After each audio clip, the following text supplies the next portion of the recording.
Happy New Month, everybody. Welcome to today's episode of Did You Know? So, today we'll be talking about something I mentioned yesterday about some tribe that actually does not permit their women to cook for their husband during their menstrual cycle, and also they cannot sleep in the same tent or in the same house with their husband. They have something that we call menstruation hut. So they like separate them from people and put them in another place. They cannot touch animals, they cannot touch anything because it is believed that it will weaken the men's energy. So, and before you say it's a lie, I'm actually here with receipts. I've made my research on it and I will be reading now, and I will put the screenshots in my background so that you can also read along with me. So let's learn together today. So I went to ChatGPT. ChatGPT is free to an extent. So if you want to learn, you can just go there and learn. There is no excuse for being ignorant these days. Yes, you have your phone. I don't know what you're doing with your phone if you're not learning. So let's leave that one and go to what we are here for today.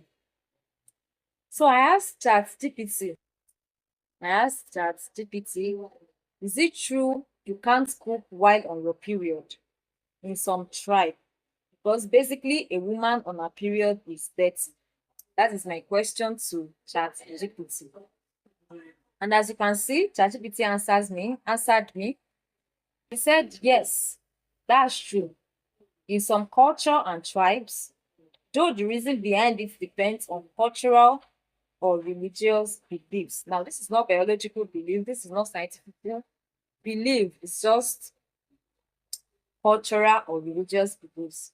Now, it said across histories and even today, some communities see menstruation as a time when a woman is impure or unclean. Because of this, rules or taboos are placed on menstruating women, such as not being able to cook, enter sacred spaces, touch certain foods, or even sleep in the same room as the others. Then it went ahead to say examples in some African tradition community, women on their period may not cook for men or elders because menstruation blood is believed to weaken or contaminate spiritual or physical energy. Well, I'm not here to elaborate or to do anything today. I'm just here to let you know, to let you learn about some things that you go through as a woman. Well, let's continue. In Nepal, the practice called Chaupadi, I don't know. Menstruating women were historically made to sleep in separate huts and not prepare food for the family. In some India community, women are restricted from cooking or entering temples during menstruation, even up to today. There are some churches that you cannot enter when you're on the period. Some churches does not allow menstruating women to climb the altar. So let's continue. In some India communities, okay, I've read that, but it's important to note that these beliefs comes from cultural or religious traditions, not medical science. Biologically, menstruation isn't dirty. It's simply the body shedding the uterine lining, a natural process. Now it went ahead to say blah blah blah. And then I said, okay, it said, do you want me to show you which tribes practice these beliefs? And I said yes. And then it's going to tell me I found several reliable sources that confirms that in some African community there are taboos or beliefs that menstruating women shouldn't cook, handle food, or handle food. Okay, it is indeed real, even though many people rightly see it as unfair or based on superstition. And here are some examples with context. It said Masvingo in Zimbabwe, as right here in Africa, women and girls who are menstruating are not allowed to touch animals, to get closer to water points, or cook food for others, especially men, because it's believed to make them weak. Now, you that you are doing period, it's not you that will be weak. You don't understand? You are not the one that will be weak now. It's other people that will be weak because you are menstruating. You get, so you are not the only one menstruating now. Other people are menstruating with you. You are using their energy to do your own menstruation. Sarcasm. A sarcasm from my own end. Now let's go on. Say Ghana. In some north regions, there was a tradition. Thank goodness, was is the word. Forbidding women, forbidding menstruating women from cooking wasa wasa. I don't know if I pronounced that well or correctly. And blah blah blah. It goes on to then in Ivory Coast too. You can just read. I'll put it behind you. It's behind me here, so you can just. I hope I'm not blocking it, so you can just read. And it goes ahead to say in Ivory Coast, among the bank, a smaller number of taboos. A man may not eat food cooked by his wife when she is menstruating. Well, now it's mentioned a lot of places because for the sake of this video, I don't want this video to be too long. I'll break it into parts, but I don't want it to be too long. So it's mentioned, you can just read Mozambique, Senegal, Magam, Jojo. I don't know if I pronounced that well again. And then I said, after that, because I like to ask questions, I said the men will be weak because they eat from the food made by a menstruating woman. Because I haven't had that before. I recently just found out about that and I didn't know the reason behind it. So I decided to ask. And when I heard that it's because it will weaken their energy, I decided to ask a further question. And then I said, is this not misogyny in broad daylight?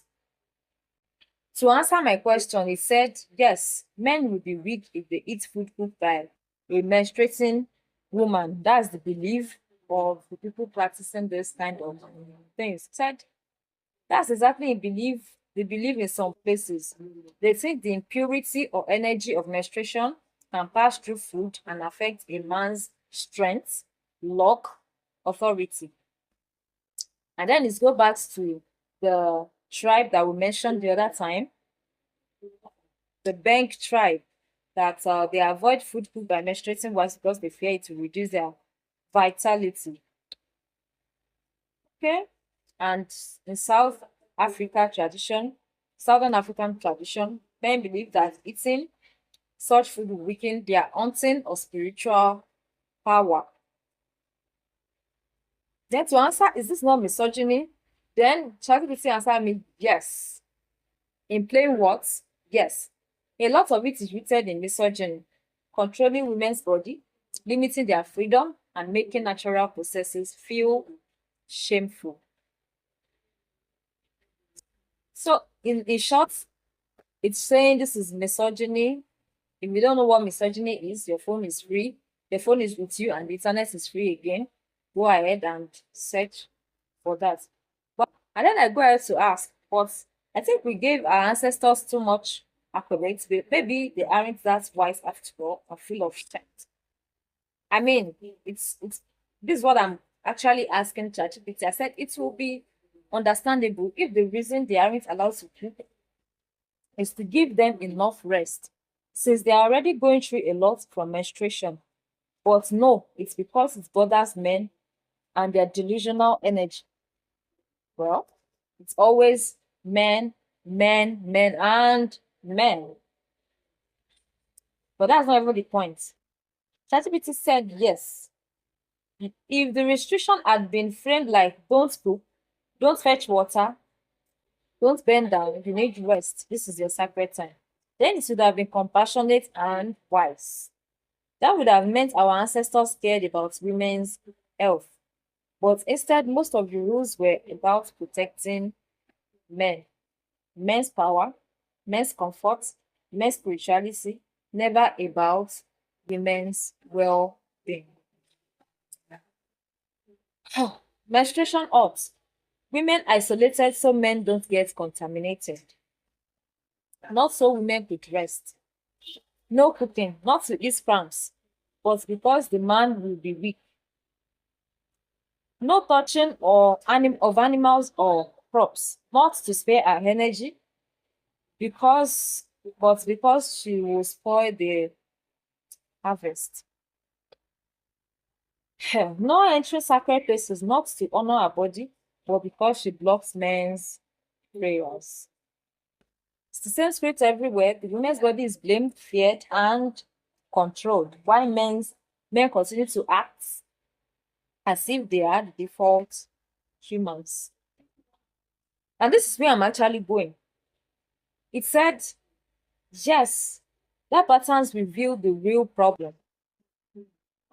It means you are not the problem. Your menstruation is not the problem. Your period is not the problem. The problem is how men have historically structured society to revolve around themselves.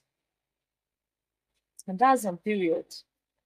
I'll say it again and again. There's nothing wrong with your period. There's nothing wrong with you. Your period is just a natural phenomenon. The period has nothing to do with anyone. It has nothing to do with. See, let's continue. So I think that's all, I guess. Some communities see menstruation as a time when women are impure or unclean. Because of these real taboos are placed in place for menstruation and women. Have you ever seen a taboo? Have you ever seen a taboo that that's placed on men for having sperm, like for having sperm? You never see that one. I'm not even here for that. I'm here to tell you that you are not the problem. Your menstruation is not the problem. You are as pure as I don't know. I don't know what is the purest thing in the whole world. That's you are not unclean. Like you are not impure. You are not.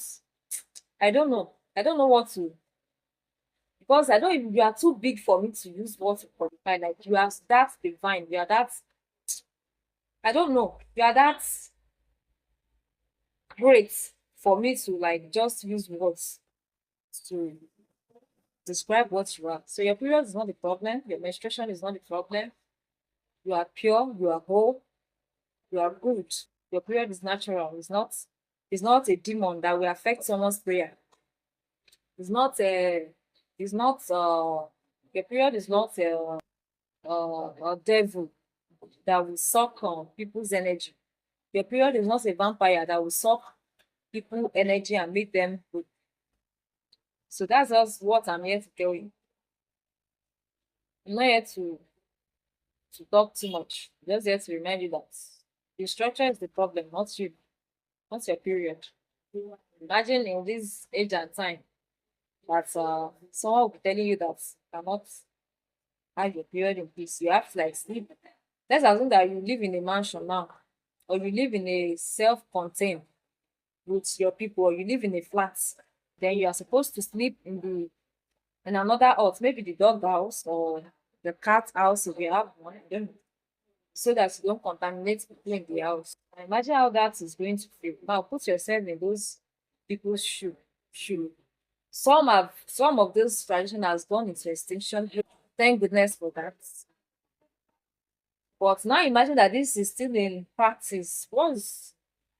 What are we going to say? It does not even matter if there is cold. It does not matter if something can come in the middle of the night and devour you in that menstruation hot. Doesn't matter. As long as the men are safe from you, as long as your period does not weaken someone's emotion, then they are good. So that is the system we live in. So, ladies, this is to tell you that the structure does not care about you. So please take care of yourself. I don't know how to I don't know how to say this. I don't know how to emphasize on this. Take care of yourself. This structure does not care about you. Care about yourself. Take care of yourself. You don't have to have 100 million naira to take care of yourself. Please, please and please, take care of yourself. Take good care of yourself. That's what I'm saying. Thank you so much for watching. I hope you have all learned a new thing again today. Thank you so much, and I will see you in my next.